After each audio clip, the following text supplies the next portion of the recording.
Lovely to meet you, Tony. Great to meet you today.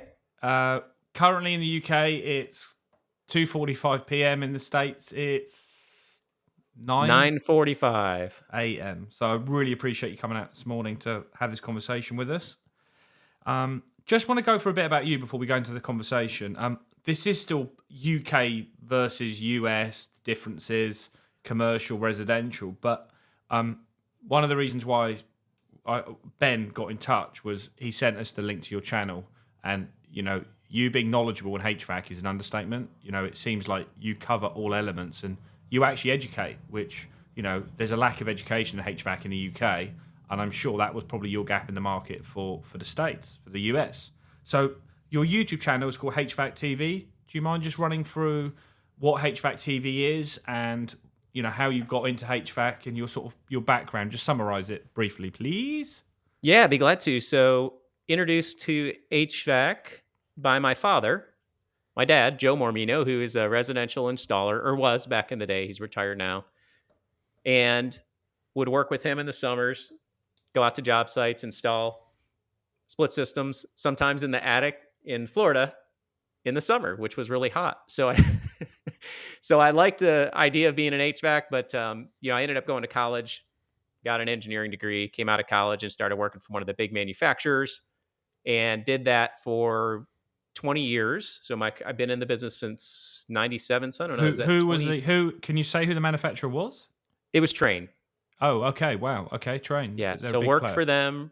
Yeah. Worked for them right out of college. And really one of the good things at the time in working for them was they really instilled what you were talking about earlier, which is like education, HVAC education, and the basics of psychometrics were pounded into us. And I'm grateful for that because it laid the foundation to, my career. And really, it's funny, we're talking about this because we're doing a show tomorrow on how to read a psychometric chart. We do that a couple times a year because it's like, I love the basics. It's so super important. So anyway, I worked in sales for the majority of my career. About 5 years ago, or whenever COVID hit, we as a company, the company I work for is called Insight Partners. We're an HVAC rep firm. So we sell commercial HVAC equipment. Yeah. We were scrambling, trying to figure out how are we going to get in front of our customers, right? Because offices had shut down. So we started using things like Teams and Zoom and GoToMeeting and all this stuff, which was great. And when people started using it, like, oh, this is awesome. People got really excited about it. But then it kind of died down. People got sick of Teams meeting. Like, oh my gosh, I got to go to another Teams meeting. So we started looking at other ways to get in front of people. YouTube was a natural fit for us because we kind of had some experience with doing the meetings online. And then we looked at LinkedIn Live. We do a lot of stuff on LinkedIn. So it really was born out of that. And the purpose of the HVAC TV channel the tagline is to educate and empower the HVAC community. And we have found, and I'm sure you understand this, and most professionals do, that the best way to grow your brand, the best way to grow your business is to provide value. Correct. Like we want to give back to the community, not because we love the community and we're appreciative of everything we have. That's one part of it. But the other part of it is it's a great way to grow your business. So it's a win-win, right? You get to give back. It's a win-win-win for me because I get to be the host and I really enjoy this part of the business. So I moved into marketing full-time about 5 years ago from the sales aspect of the business. Okay. So HVAC TV is a big part of your life. So is it something that you're doing weekly, daily? So I personally, I'm the marketing director for Insight Partners. I have a team. Shout out to Heather Robinson and Courtney Sanders, who are on my team. And we handle all the marketing aspects of Insight Partners, which is a HVAC rep firm, and also Hobbs and Associates, one of our sister companies. So we do the traditional marketing stuff, the websites, the brochures, the PowerPoints, things like that. HVAC TV, and then the podcast version of that, which is the Engineers HVAC podcast. Okay. Takes up my personal time, probably half of the day to 3/4 of the day. And now that includes content that we push out daily. We try to post 2 to 3 times on each platform. So that's 5 or 6 platforms a day, which, as you know, is not an easy thing to do. But we have found when you want to get in front of people and build the momentum, you really need to put the stuff out there. So you're in HVAC for work. You're in HVAC because you inherited it. And you're in HVAC because there's a bit of a hobby there. So you've got a personal interest in HVAC. So whatever you say, there'll be passion, and there's going to be some tech behind that with experience. So you can cover the subjects we'll go through. Your answers will be, although based in the States, you've got a fair bit of knowledge to back your case. So Tony, what sort of equipment do you sell? Being a rep.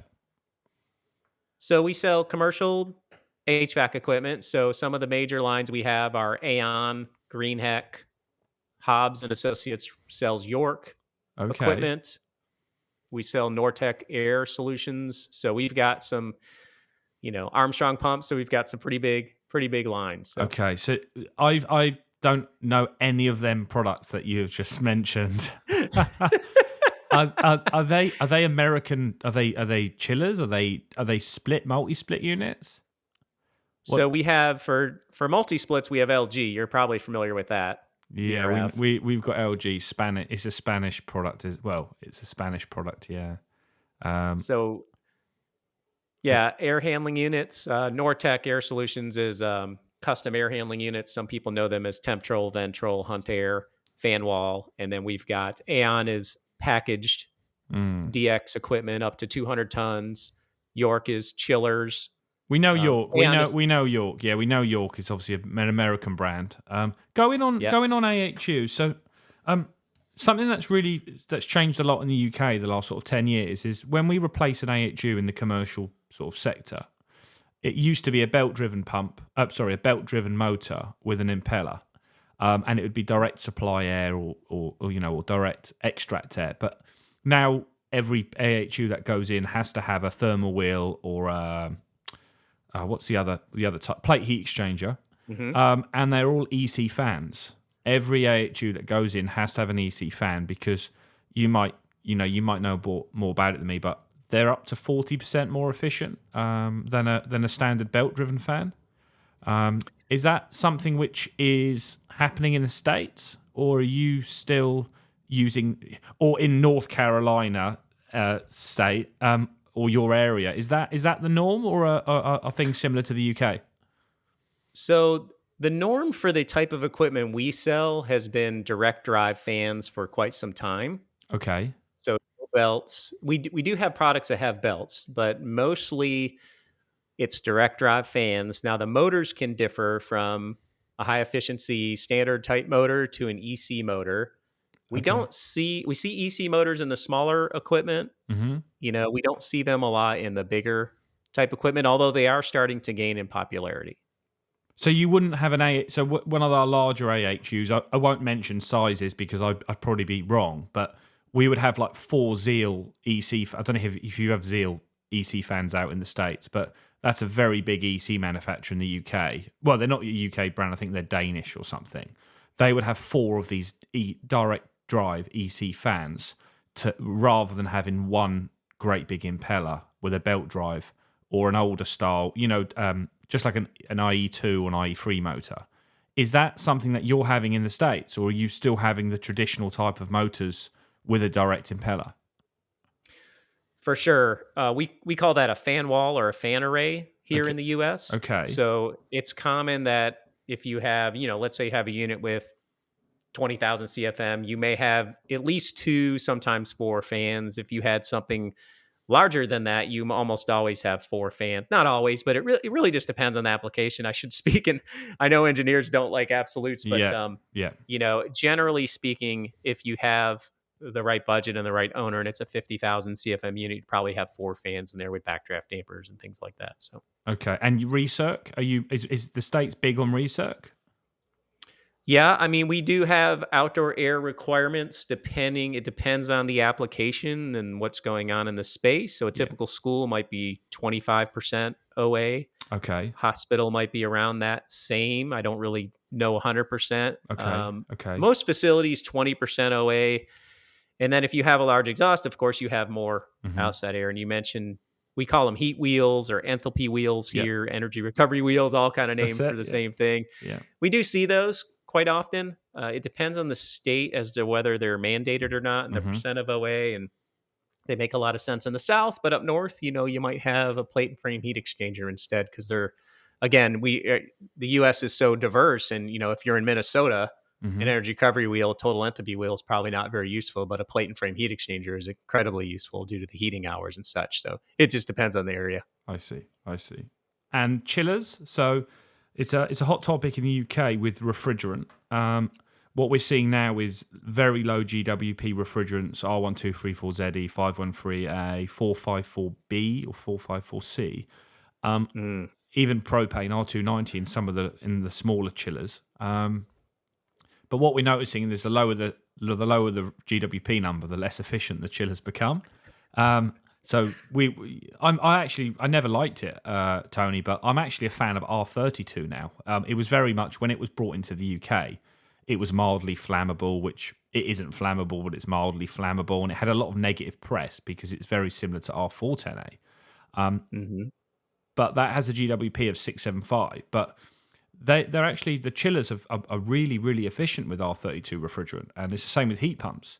But some of these newer chillers, so what we're doing now is we're putting lower GWP refrigerants in new chillers, which are less efficient than not what's in there at the moment, but I think we're going to get there. I can see it happening. Yeah.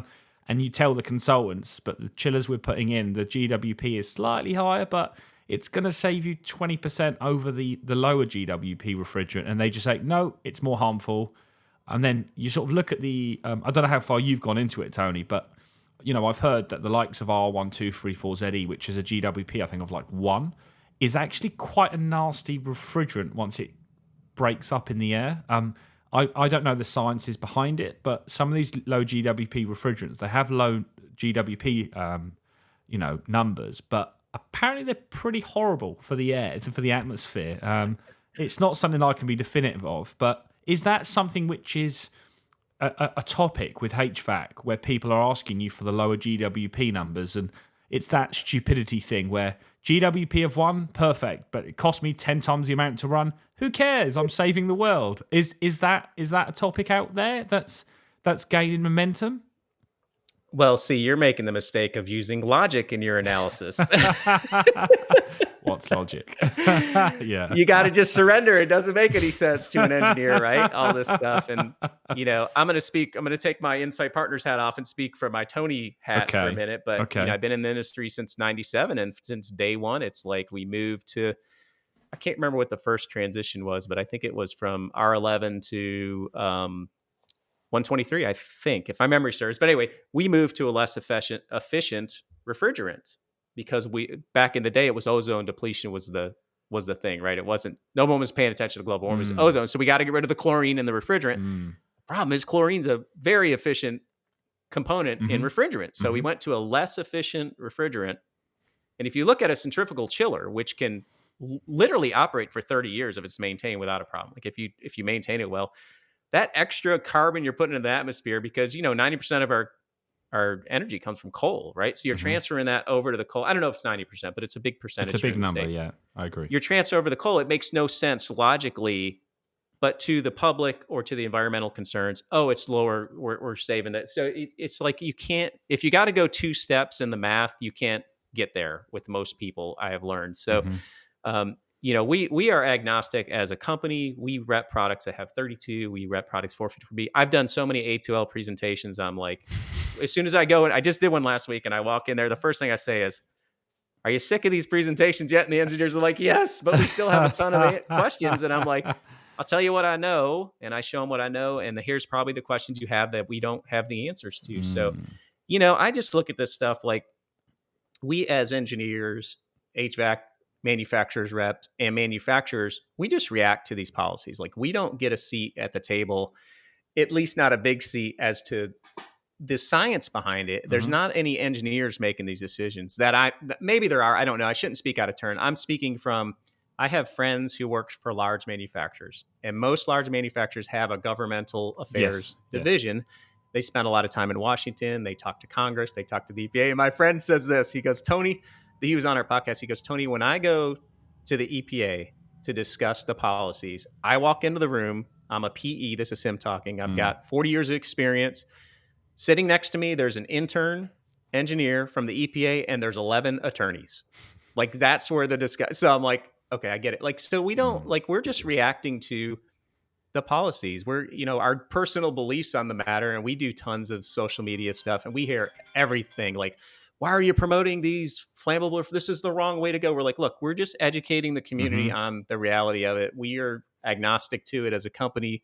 We rep products with both of the A2L refrigerants, so we're okay with both of them. We've vetted them, we're trained on them, we're certified. But Gotcha. It's just like the whole thing is nutso. And I don't know if we're going to touch on decarbonization, but that's another thing that's the same kind of rationale. You're taking out the gas. Let's go straight into it. So decolonisation. So I think the UK is probably a few steps ahead of the States. Maybe, and what I mean by that is, obviously, we've always seen the States as everyone driving V8 trucks, and this is a generic stereotype, by the way. This is what every British person thinks everyone is in the States. Like, in the States, you either drive a Tesla or a V8, and everyone has gas furnaces, and you've still got R22, and you still use gauges, and you use enthalpy charts. Whereas in the UK, we have PCB boards and multi-split inverters and things like that. Because I've heard that. I think the multi-split has only just arrived in the States. That's how stereotypical it is here, Yeah.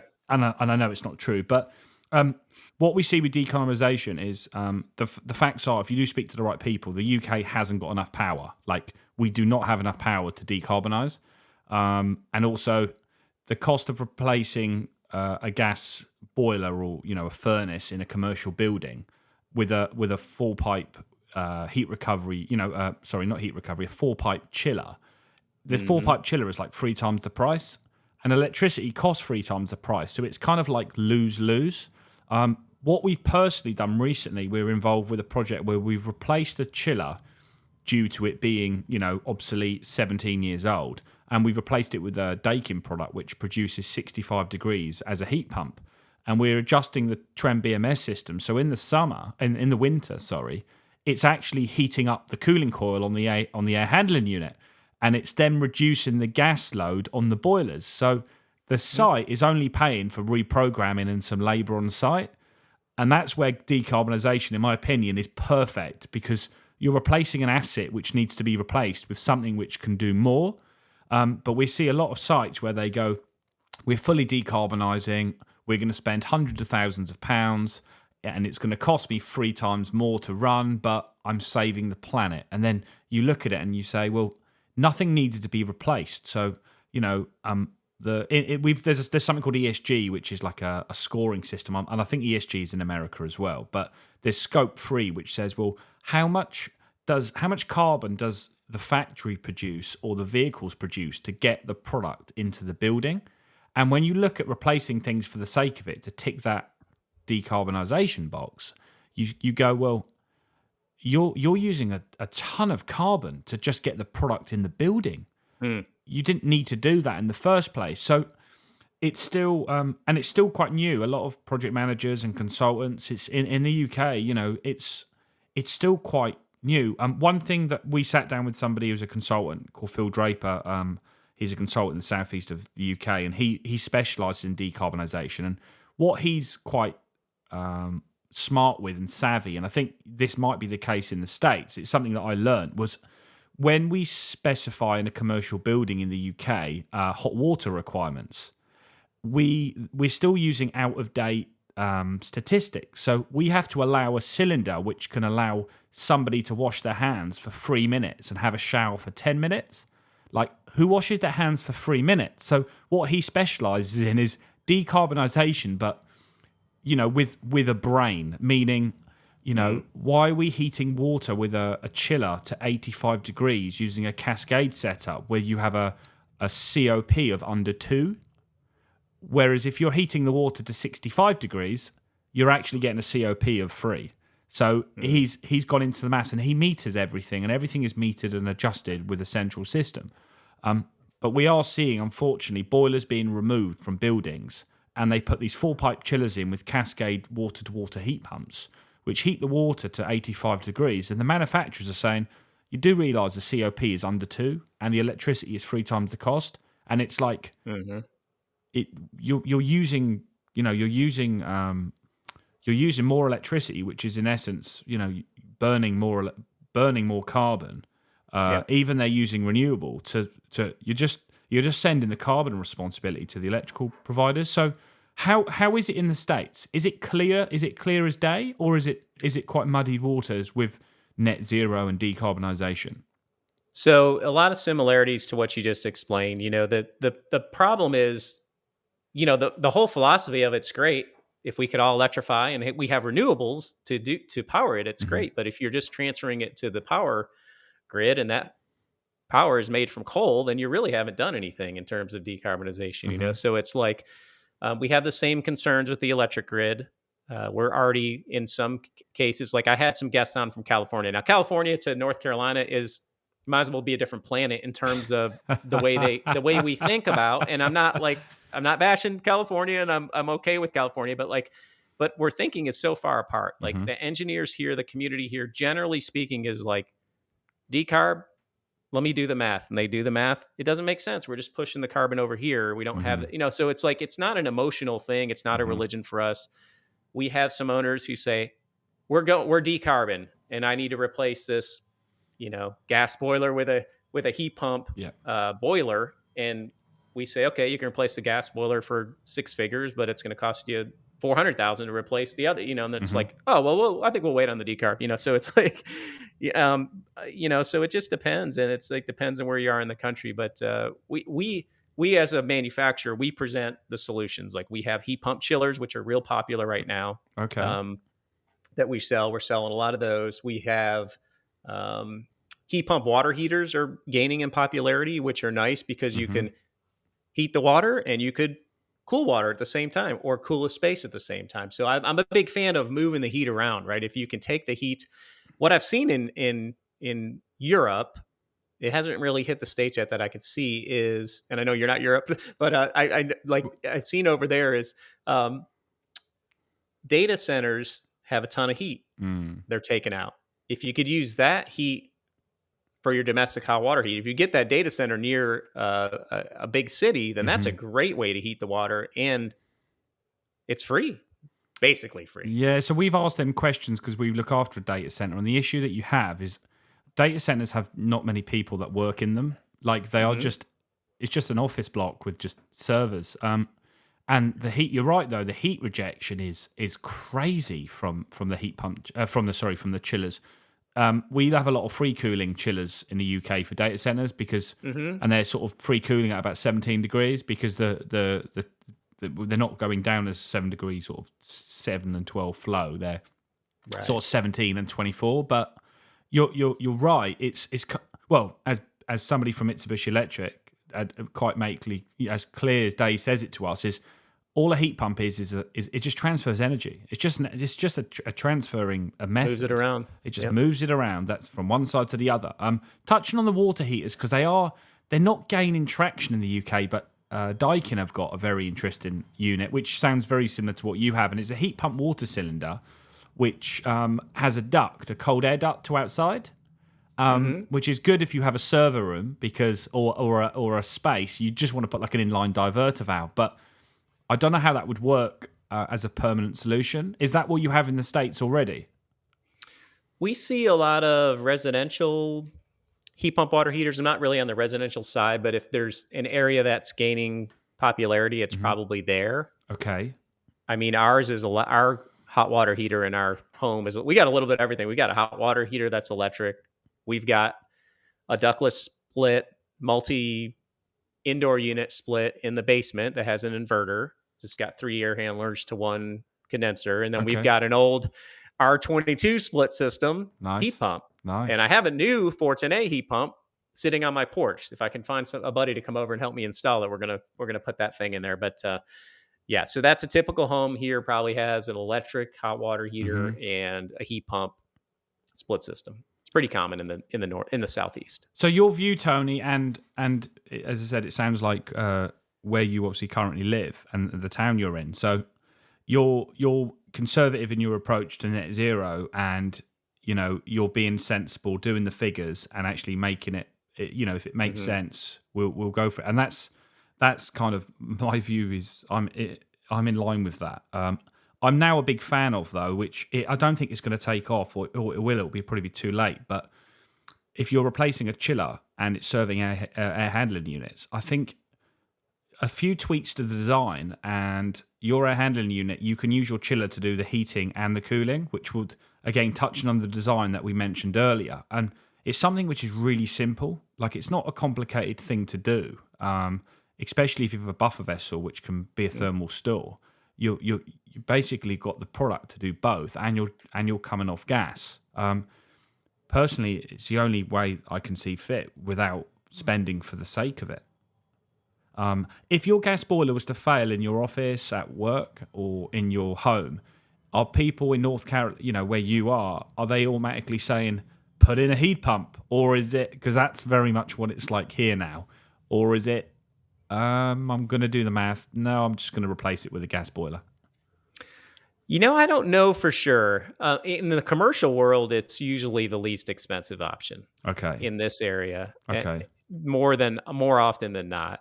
Okay. Some might pay for a heat pump upgrade if you have a boiler, but it would have to be driven by some kind of corporate policy, is what we've seen. Okay. For residential, I would say most people are going to go like for like if it's too expensive to go to heat pump. It's just not that big of a focus here. Okay. California, other parts of the country, New York, it would be a whole different conversation. It's really fascinating to me how different we are. When I have people from other... One thing I know, Tony, is California and New York are basically the same place, right? Just different parts of the country. Pretty similar. And I have to be careful as a podcast host to, when people come on, I got to think in terms of, I don't want to say something offensive.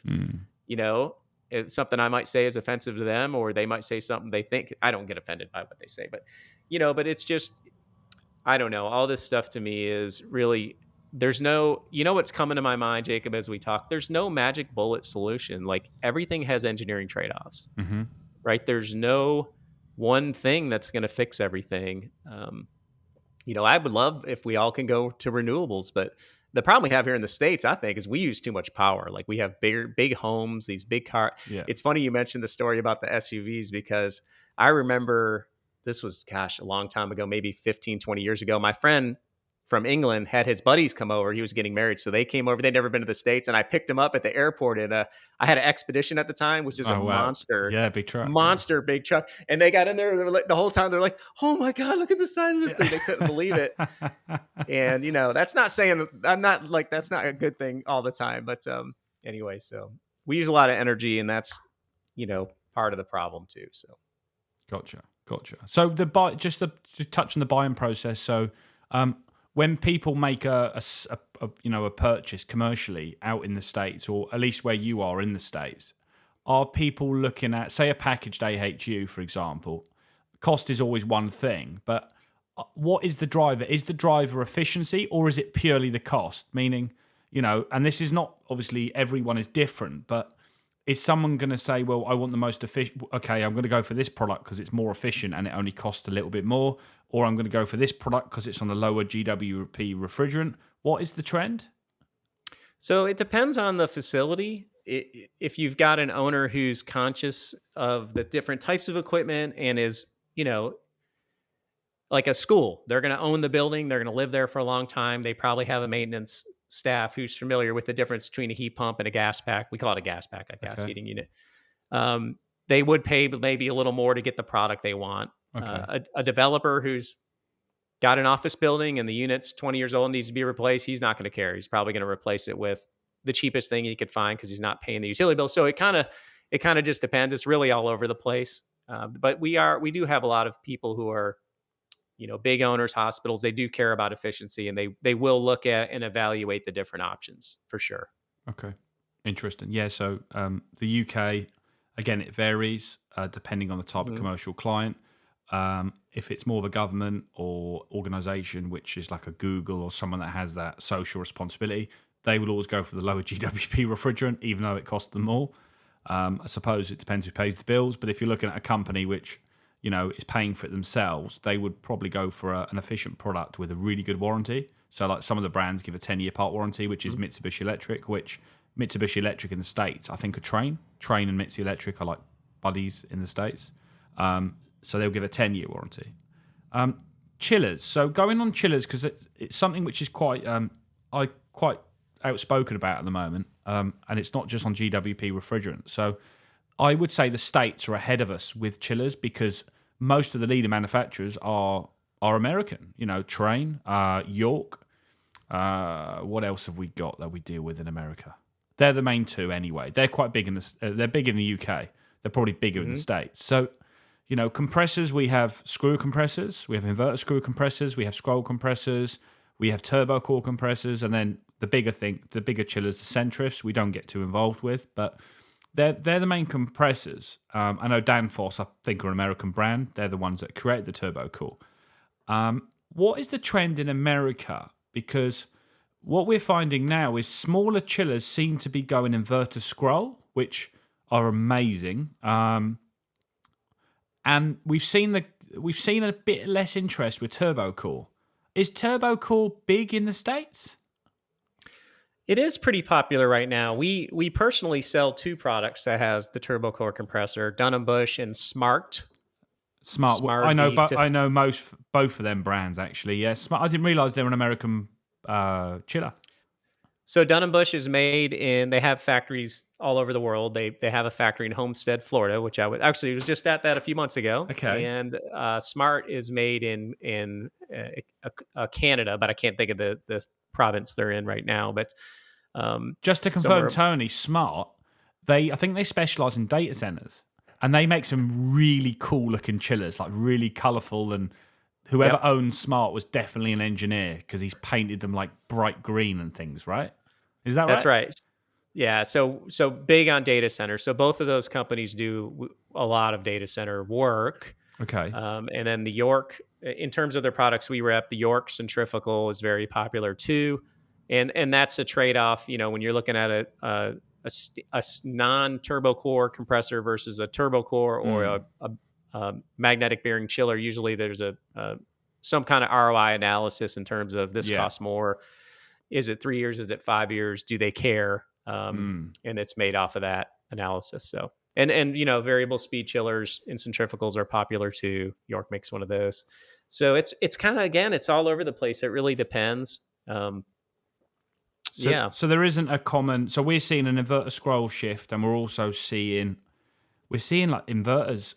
Non-inverter screws. It's like again, it's that cheapest chiller. The cheapest, quietest chiller seems to be winning the race. But what we're seeing now, which is really, really impressive, which I really like, is we're having a lot of modular chillers now in the UK. So Mitsubishi Electric do an E-Series. If you look at the E-Series chiller, the ex-president actually said to me, that is the most efficient product they've ever made. You could drive a bus into it.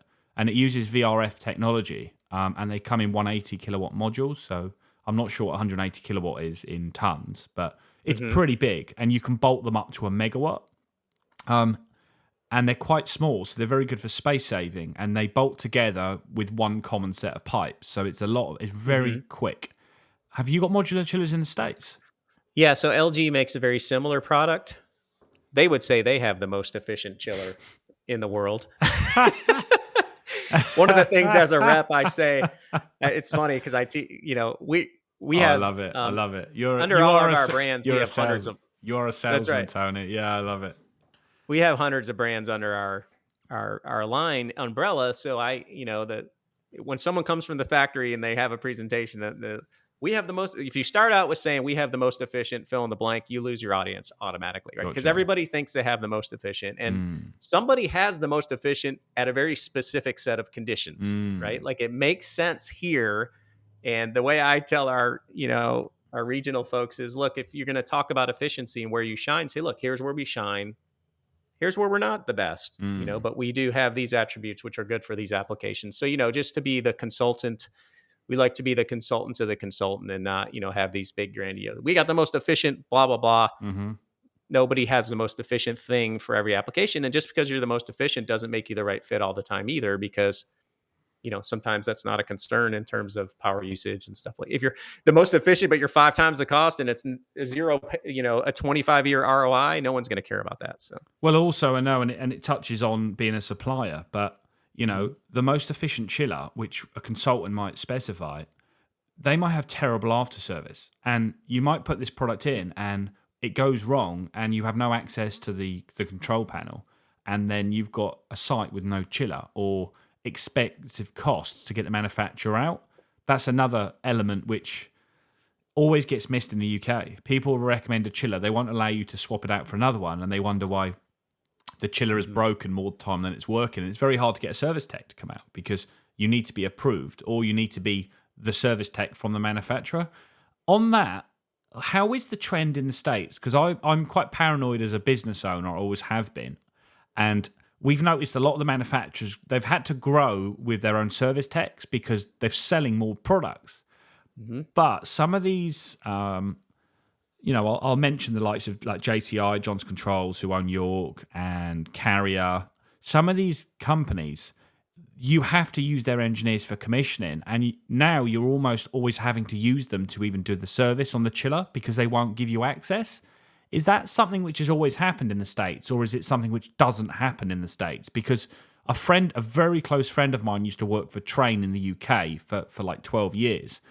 And he knows the ins and outs of a Trane chiller, but he knows that the end user will never have the access that he will. So they'll never be able to do everything. And that seems very American in a way because it's an American chiller. So is that something which is happening in the States, or it's always been the norm? I'd say there was more of that happening 20 years ago than happening today. Things have kind of opened up. Okay. Most of the products, there are still a few, the big manufacturers with the centrifugals, they kind of covet that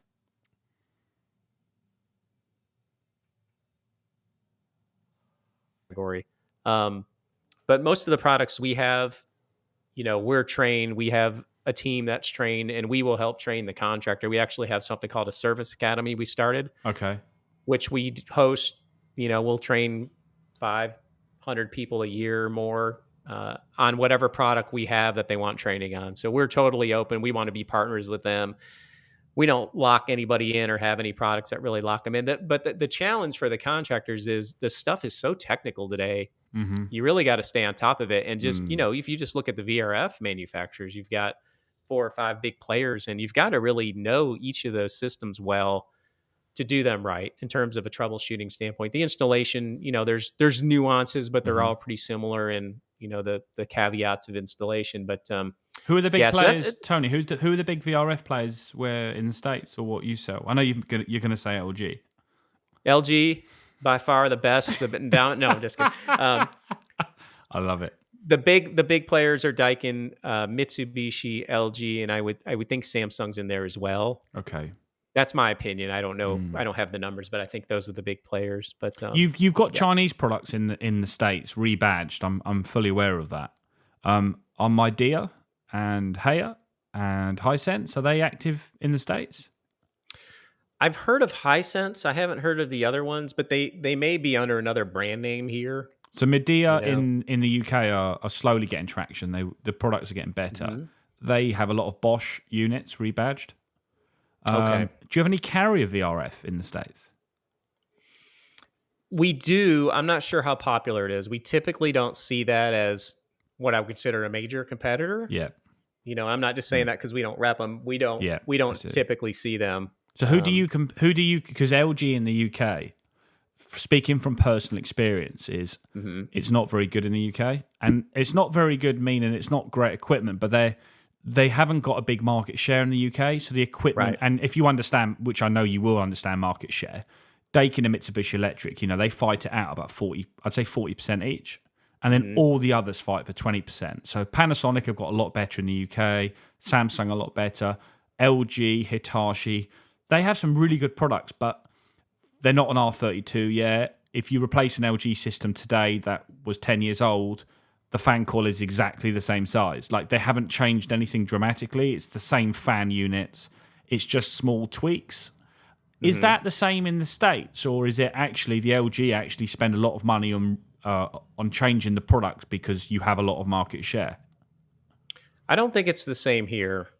LG is one of the, if you're a rep firm, LG is one of the ones you want. Like, if you had a wish list, they would be on the wish list. Oh wow, okay, interesting.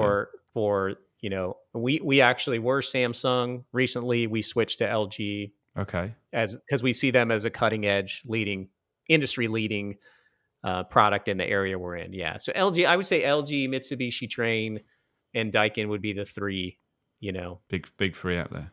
the big three. Gotcha. Yeah. Gotcha. Oh wow, interesting. So it's funny how it's different everywhere, isn't it? It's well, if you go to Europe, Panasonic is very big in the residential market in Europe. I think they're number one.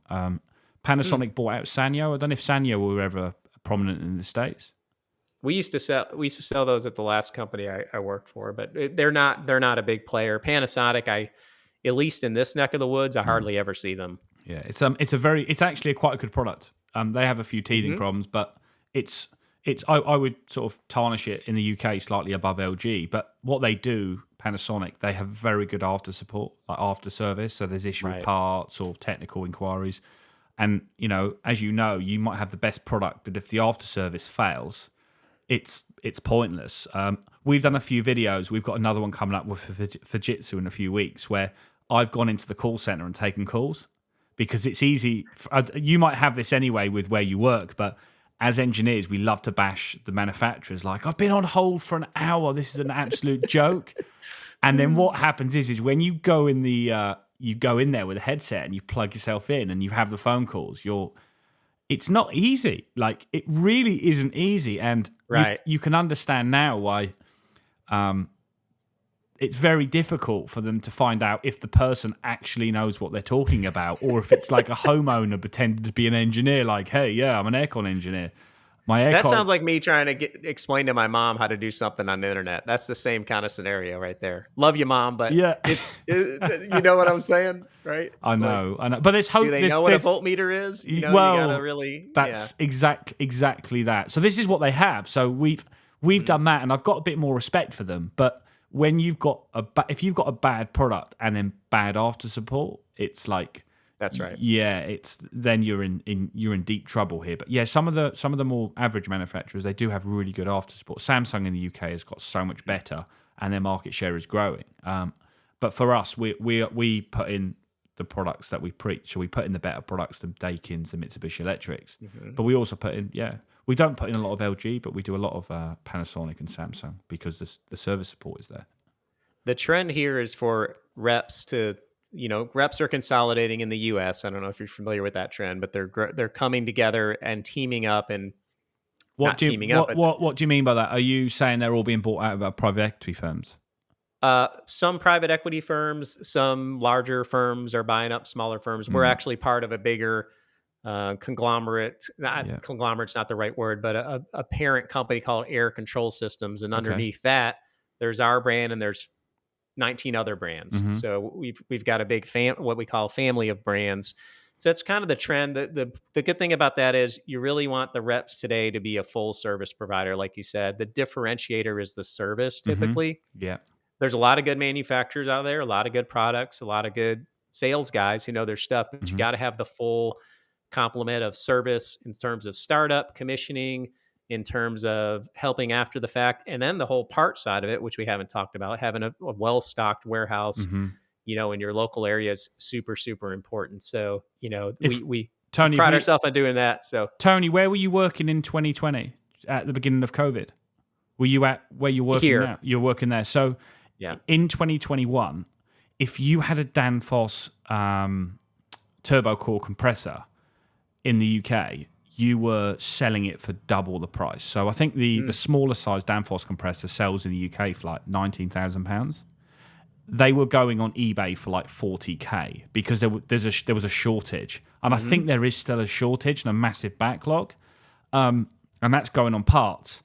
So people were rebuilding them, but they weren't lasting very long because the turbo core compressor. If you're an expert, you could explain it a lot more, but it's a delicate bit of equipment. Like, it's a fantastic, amazing bit of equipment from Mars.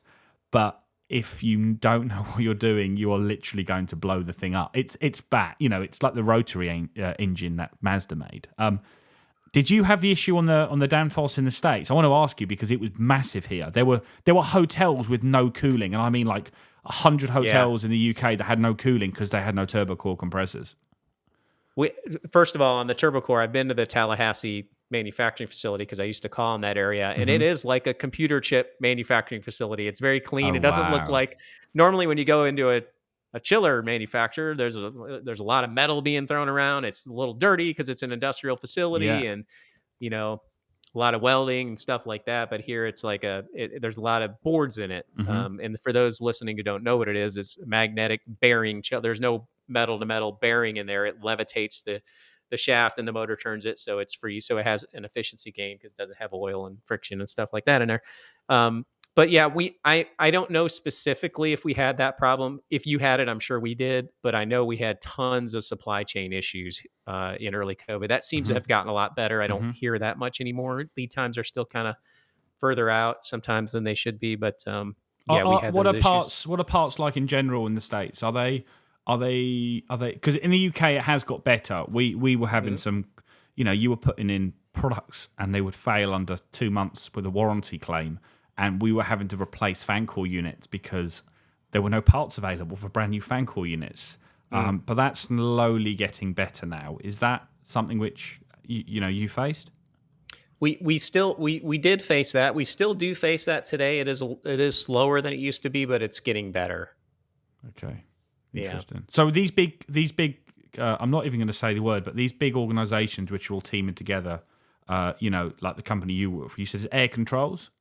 So are they holding a lot of parts and stock, and are they managing? Is that how it's working? Where the organisations can hold the stock now, so you've got all bases covered? Is that something what is actively happening, or is it just more of a bigger sales tool? So the stock is held. Our ideal city has a parts house in the city where someone could come in, a parts counter. There's a warehouse behind them that has all the most popular parts. If it's not there, we order it next day either from the manufacturer or from one of our other parts facilities. So that's the benefit of having, a couple per state is you can call up Joe in Virginia, Norfolk, and say, hey, do you got a yada, yada, yada? And he could say, yep. And he could ship it out to your customers. I'm with you. Yeah. Parts is a big part of the business that, not a lot of rep firms focus on. So we have a big commitment in the parts business right now to grow that. So okay, and just touching on engineers. So I wouldn't say the UK has got a shortage of engineers because the market this year slowed down slightly, but there's definitely the engineer that sort of taught my sort of generation of engineers are slowly retiring. Or those that taught me. And the new style of engineers are slightly different because they have to know, on a service point of view and an install point of view, they need to know how to connect to Wi-Fi. They need to know about more PCBs and less mechanical. What are you seeing? What does the typical HVAC engineer in America look like? Is it someone that's been brought into it a bit like yourself from family, or is it someone that just doesn't know what they want to do, or I know HVAC has always been more prevalent in the US over the States, but, is there a positive trend for HVAC in the States for becoming an engineer? So when you use the term engineer, I think you're talking about what we would call a service tech? Service tech, yeah.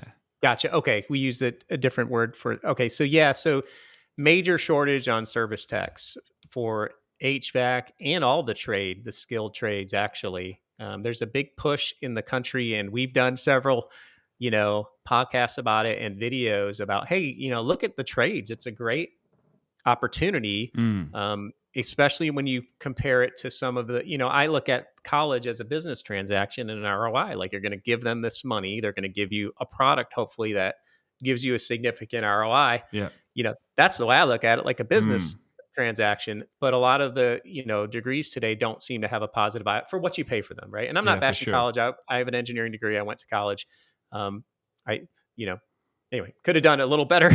I don't disagree at all. I've spoken to many consultants which are in college. They're like studying, and they're doing they're consultants. It's like they're full-time consultants, but like 2 days a week at university or university colleges. And they're like, they probably could have learned what they've learned in 4 years in like a year. Like, there's a lot of fluff, which they've learned more sometimes being on site with engineers. Actually looking at commissioning flow rates and commissioning airflow rates rather than sitting in the classroom and talking about airflow rates, and I'm sure you've got a lot of examples yourself where, you could probably remove a lot of what even just the way learning is, not just HVAC, learning has to change because I think our attention spans are all under 10 minutes now. It's, and engineers, we know what engineers are like.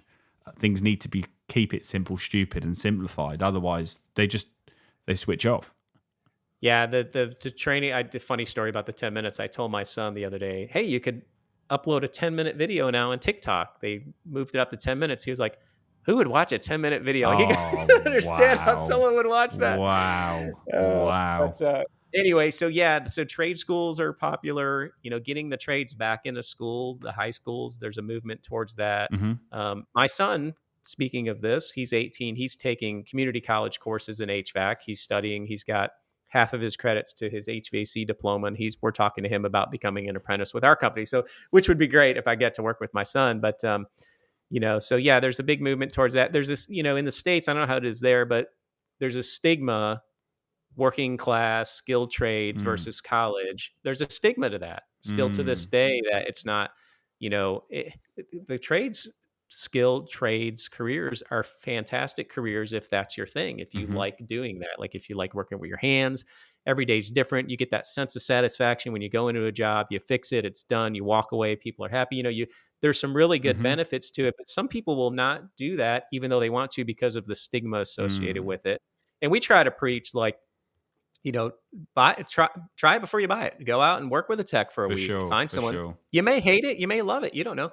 If you want to be an accountant, go talk to some accountants before you go to school. It may be completely different than what you're. It's a good point you've said that actually, because if you wanted to use an example as an accountant, we use accountants and our accountants are actually pretty cool for accountants.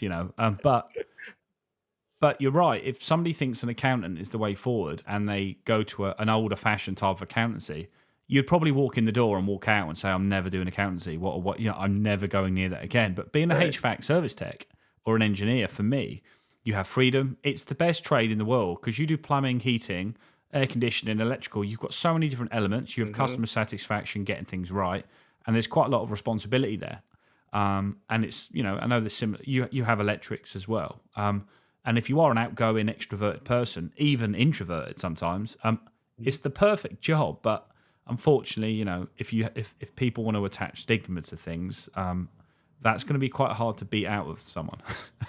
Yeah, we just tell them to ignore that and try it. Just go try it. Try the different things. Do an intern or just pick up the phone.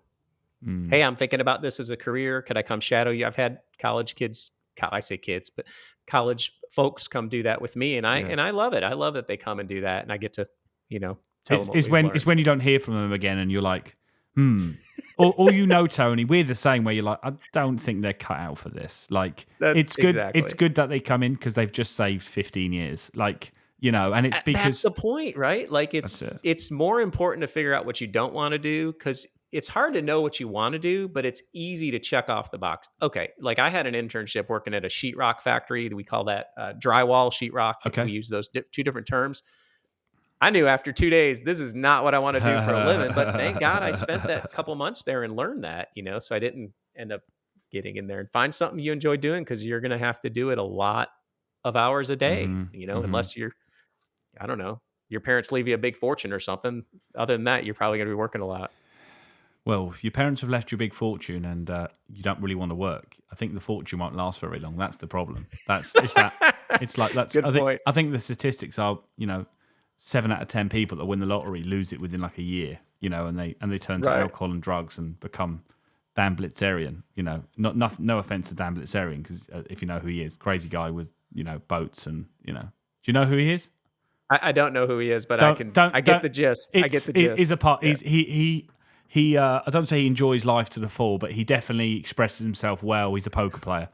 Gotcha. So yeah, but no, wonderful. So Tony, it's been lovely to speak to you. It's lovely to know what you do, and it's lovely to know the difference between the US and the UK. What do you think is going to happen in the next couple of years in the States? I know we could talk politics. I could talk American politics for years, for hours, because I know more about American politics than I do UK politics. But I know the elections in the States would probably dictate to how it influence HVAC significantly, won't it? depending on who gets re-elected. But where do you see things are going to be in the next few years? Do you think they're just going to tick along in the States, or do you think there could be drastic changes? I'm not sure. I think the trend is towards the lower GWP refrigerants, further lower that. I don't know what we would use. I mean, people are freaking out over the A2L mildly flammable aspect, so I can't even imagine what would happen if the push was to go to propane. So I've given up trying to predict what's going to happen. I don't know. I come in here every day and we try to, our goal is to, educate the HVAC community on what's going on. Like, here's the latest and greatest we got from our manufacturers. Yeah. I don't know what the trend's going to be. Maybe some decarb stuff. Any new products that you've got out there which we haven't got here? Like, even with chillers, are there anything different?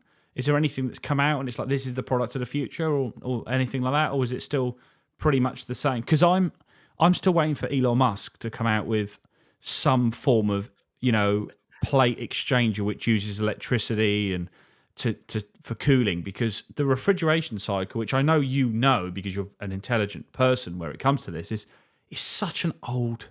It just hit the wall. It almost can't get any more efficient, and it's like, well, let's bring out some more refrigerants. It's a great big industry now, different refrigerants, making them. We're nearly there. There's not really much more. Once we go to low GWP, the efficiency isn't really you're never gonna get 1 to 6 or 1 to 8 COP. I know you use the word SEER quite a lot out there, don't you? Like, is it like a SEER 10 or something? Or you're never going to have a dramatic number in refrigeration, because it has its flaws in the way it works. Refrigerant vapor cycle. It has its flaws, but I'm waiting for somebody to bring something out. There's got to be something using electricity, or I know in the UK we've got phase change material. I don't know if you've got that, if that's arrived in the States, but we've got a Sunamp Thermino, which is what it does is it's got, some of them have got electrical elements where they charge during the night. It's like a storage heater. They charge during the night where electricity is cheap, and they have this phase change material which heats up to like 300 degrees. And then you get instant hot water, and it's just a battery. That's all it is. And then what Mitsubishi Electric have now done is they've got a multi-split unit which has a water cylinder as well. So instead of having an indoor unit on the wall, you would have a 300-litre cylinder. And then what you do is you use the refrigeration circuit, you get the 50 degrees, and that would heat up the phase change material during the night, because you don't really need aircon at night. So you can use the multi-split to do that. So, but the only thing is with that is you might install one of them products in like a year. Like, it's not something which is going to be popular, but do you see what I mean? Where it comes, like phase change may become popular in large. I know there are companies which have. I don't know them personally, but I don't even know the names. But I've seen them advertised where you're having some kind of like phase change material for chillers, where you can kind of store cold or store heat, and then you're passing water across it. Because what we've got in the UK, and I don't know if it's the same in the States. Just to close on this is, we have companies, and I know owners of companies that. They literally have fields in the UK full of batteries, and they buy electricity during the night because we have an excess during the night, and it gets just put into the ground, and they resell it to the government. So it's like, you do what? You buy it cheap and you resell it when it's high. And they're like, yeah, we're doing them a favour, because you almost think that when you look at like net zero, storing the energy for storing the energy efficiency might be the solution. I know that would lead us onto a conversation about batteries and how you make batteries and where they come from, etc., and the carbon to create them. But they've got to think of something to boost the refrigeration circuit, because I think it's nearly peaked. I don't know if you'd agree with that. 100%. Actually, I had an expert on our show not too long ago who was presenting to ASHRAE. We recorded it, and he talks about the focus needs to be on the whole building, the controls, the envelope, the windows, the training of the maintenance staff. Like, a lot of times you'll find dampers wide open because some guy put it wide open and he doesn't work there anymore, and no one knows why it's wide open, so they leave it wide open. So, the metal in the equipment now, the heat exchange metal, it's to the point where if you add 20% more metal, you're getting like 0.00% gain in efficiency, right? So like you can't do much more with the equipment. Gotcha. You know what I'm saying? Yeah, So yeah, it's like for sure. there has to be a push towards either another technology or to the building as a whole, or to practices of using, less power. That's Mhm. another thing. And we used to do something called ice storage, which was real popular, which we call it load shifting, which at night you have these big tanks of ice and there's like a slurry material in there, and you cool that down, and then in the daytime you run the water through the tanks and it cools the water for your coils. Oh wow, That's smart. not very popular anymore, but It worked. it did work. Yeah. It was expensive though, and it wasn't a green thing because you actually use way more power that way. You're just saving money because you're using the cheap power at night to At night, do the thing. correct. So, I'm with you. yeah. I'm with you. Right, Tony, thank you so much. It's been brilliant. Really appreciate the conversation. Thank you, Jacob. Thank you so much. Enjoyed it. Thank you.